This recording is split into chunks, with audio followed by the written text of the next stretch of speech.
Sir war के time पे faith, prayers, spirituality काम आती है।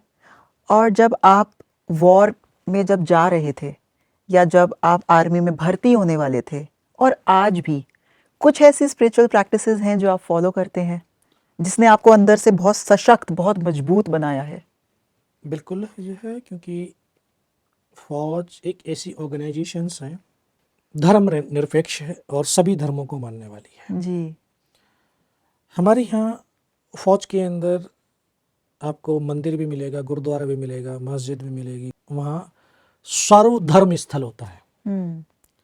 एक बंदा नमाज भी पढ़ रहा है, गुरुद्वारे में भी जा रहा है और मंदिर में आरती भी कर रहा है। ये जो स्पिरिचुअलिटी है एक बिलीवनेस पैदा करती है, और जब बिलीवनेस आता है, विश्वास जगता है, भरोसा आता है कि मेरा खुदा, मेरा अल्लाह, मेरा भगवान मेरे साथ है, तो उसमें एक ताकत आती है। वॉर टाइम पे ये एक धर्म के सकारात्मक पहलू उसको बहुत बड़ी प्रेरणा देती हैं।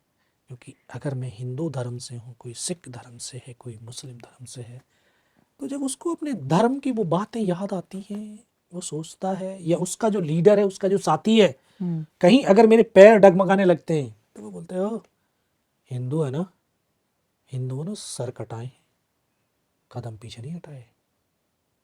हमने शौर्य वीरता की वो मिसाल, वो एक कहानियां स्थापित की हैं जी। जो आज दुनिया उसको जानती है। क्या तू अपने धर्म को कलंकित करेगा? कभी नहीं कर सकता ना। ये चीज़ें उसको प्रेरित करती हैं।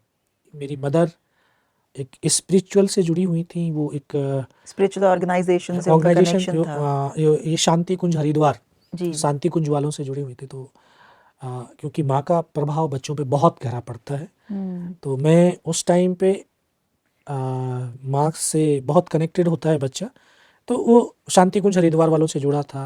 तो उन्होंने उनसे बस इतना ही उन्होंने बोला कि आप सिर्फ गायत्री मंत्र, ओम भूर्भुवः स्वः तत्सवितुर्वरेण्यम, बस ये मंत्र आप बोलते रहिए। पहले 1-2 माला कीजिए, 2 माला कीजिए, 4 माला कीजिए, 5 माला कीजिए, और फिर इस तरह से करते करते शायद वो जो है मंत्र एक अपनी रिदम में, अपनी सांसों में वो बसने लगा, उससे वो आवाज़ आने लगी।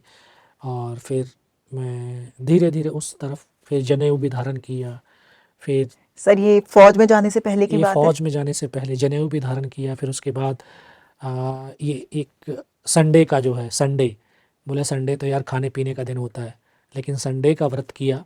16 व्रत, जैसे 16 सोमवार का व्रत करते हैं, ऐसे ही 16 संडे का व्रत किया। संडे सूर्य देव का होता है। पीले वस्त्र पहन करके छत के ऊपर बैठ करके 1 घंटे तक मालाओं का जाप करना, तो ये एक बिलीवनेस और एक विचारों की एक अलग तरंगे पैदा करते हैं। जी। अब जो फौज भी होती है, तो फौज जब जब जाती है, कोई युद्ध के लिए जाती है या कहीं कोई एक्सरसाइज के लिए जाती आपको है, और टफ बनाया इन सब तो चीजों ये ने? बहुत टफ होती, मेंटल टफनेस इसमें पैदा होती बहुत स्ट्रेंथ आई। है। यस, क्योंकि देखिए टफनेस कैसे आएगी, जब आपका डर दूर हो जाए। Correct, correct, correct. तो जब आपको ये पता चल जाए, यार मेरी तो मृत्यु होती ही नहीं है, क्योंकि मैं शरीर नहीं हूं, मैं तो सोल हूं। राइट। नष्ट होना है तो ये शरीर नष्ट होना है, करेक्ट। और शरीर तो मेरा है नहीं, ये तो कुछ दिन के लिए साधन था, खत्म होने वाला है। जब मेरी मृत्यु ही नहीं होने वाली, मैं नष्ट होने ही वाला नहीं हूं, तो मेरा डर खत्म हो गया। वाह। तो यही तो होता है फौज में। जब हम जाते हैं किसी भी ऑपरेशंस या एक्सरसाइज या कुछ भी, तो हवन पूजा पाठ, एक जो एक एक हमारा रिचुअल होता जो है जो आप स्पिरिचुअल फॉलो, जो चीज़ें होती हैं, उसको जी, हम वो करके फॉलो जाते हैं, करते हैं। फॉलो करते हैं। और ये हर चीज़ में, हर जगह, और ये एक स्ट्रेंथ देती है, बल देती है, तो कि डर को दूर करती है। क्या बात है, क्या बात है। तो ये राज है एक आम सैनिक को परमवीर बनाने का।